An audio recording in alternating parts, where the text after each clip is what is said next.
Seja bem-vindo a mais um vídeo de estratégia semanal do Banco Inter. O que aconteceu nas últimas sessões confirma que o mercado está disposto a aguentar praticamente tudo aquilo que acontece. Seja uma estratégia arriscada, instabilidade política, desaceleração do crescimento económico ou mesmo revisões em baixa dos resultados empresariais, o mercado sofre alguns impactos, mas resiste estoicamente e recupera rapidamente quase tudo aquilo que perdeu. A principal razão para isto são os enormes balanços dos bancos centrais. Não é algo novo, mas torna-se evidente quando surgem situações mais complicadas e surpreende que o mercado não sofra ainda mais. A explicação é de facto essa: os principais bancos centrais detêm volumes enormes de dívida pública emitida pelos próprios governos. Olhando para o curto prazo, os próximos dias parecem trazer cerca de 2 ou 3 semanas, não de descanso, mas talvez de menor tensão.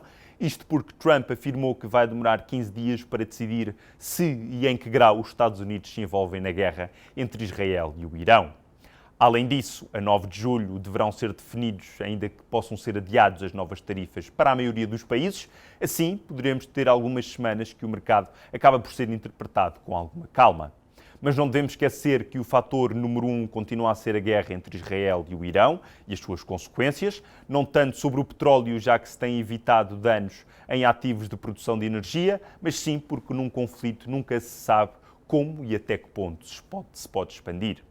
O primeiro elemento, portanto, é a imprevisibilidade da evolução da guerra, não só esta semana, mas também nas seguintes, já que tudo dependerá do desenrolar do conflito em aberto entre Israel e o Irão. O segundo ponto, normalmente mais concreto e controlável, é o dado que sai na sexta-feira, o deflator do consumo privado americano, o PCE. Este indicador, que a Fed utiliza como referência para as suas decisões, deverá subir desde 2,1 para 2,3, com a componente subjacente a aumentar 0,1 para 2,6.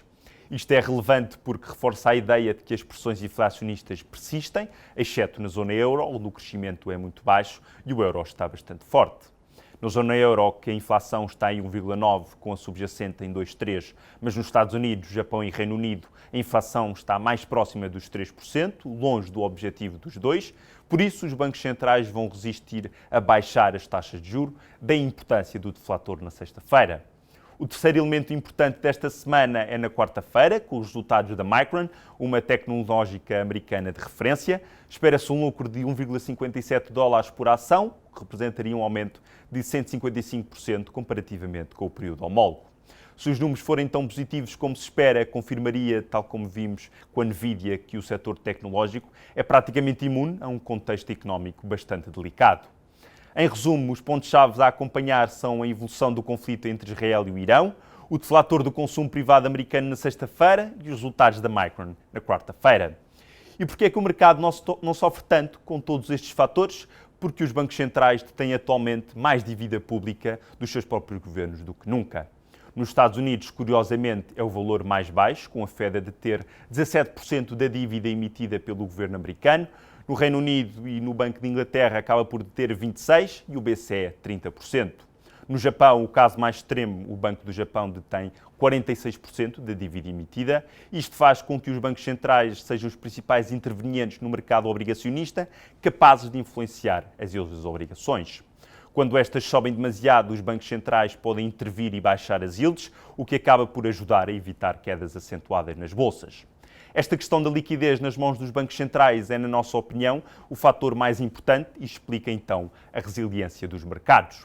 Vamos ver como evolui a guerra entre Israel e o Irão, os preços nos Estados Unidos e, considerando os bons resultados de várias tecnológicas, vamos manter a atenção sobre todos esses pontos. Vemo-nos na próxima semana. Muito obrigado.